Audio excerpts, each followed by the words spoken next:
Alright, YouTube, it is the Bat Nerd, and I am back with another review for you, and this time I am reviewing, because I'm going through all the DCEUs before Birds of Prey and Wonder Woman 1984, I'm reviewing Aquaman, directed by James Wan, yes, The Conjuring, Saw, and starring Jason Momoa, Amber Heard, Willem Defoe, Patrick Wilson, Dolph Lundgren, Apple Matisse or something the second, and Nicole Kidman. So this is the sixth installment of the DCEU or Extended Universe, where Arthur Curry,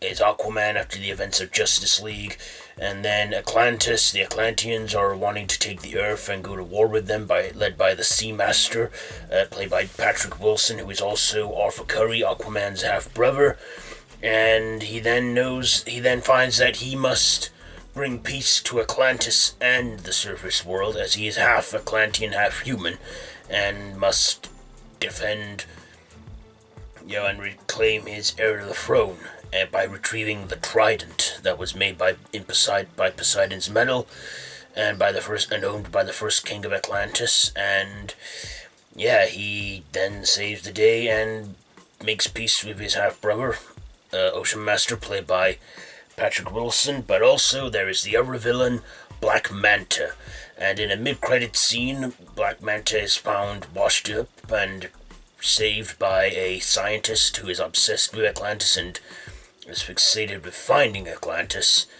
and it leaves things open for another possible sequel, which I think will happen at some point. In fact, it is happening at some point.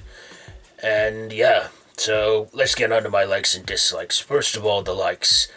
I love Jason Momoa in this as Aquaman. He was just perfect. I mean, he didn't have the blonde hair, but still, he was great in the role, especially when he retrieved the trident. He got that iconic orange shirt, green pants and belt, and the gloves. At that point, he truly became Aquaman by then, and I loved it. I loved the music in this. I loved Amber Heard in this. She was absolutely gorgeous, a stunner in her role as Mira, Arthur Curry's love interest.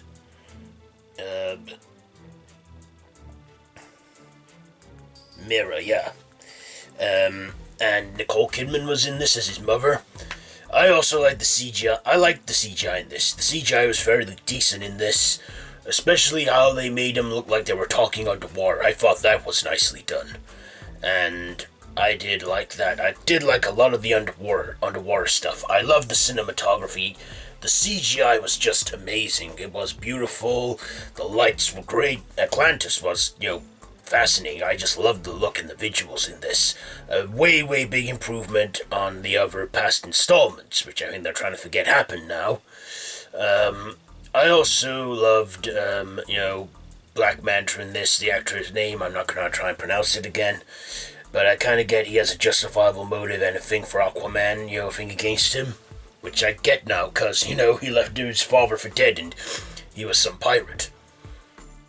I also liked Ocean Master, and I also liked the big climax and the battles we had with this movie. It was just visually stunning, and I feel that DC are beginning to get things right with Aquaman. This is what DC need to do. They need to take their time and work it out, which I believe they are starting to do now, and they're learning from their past mistakes.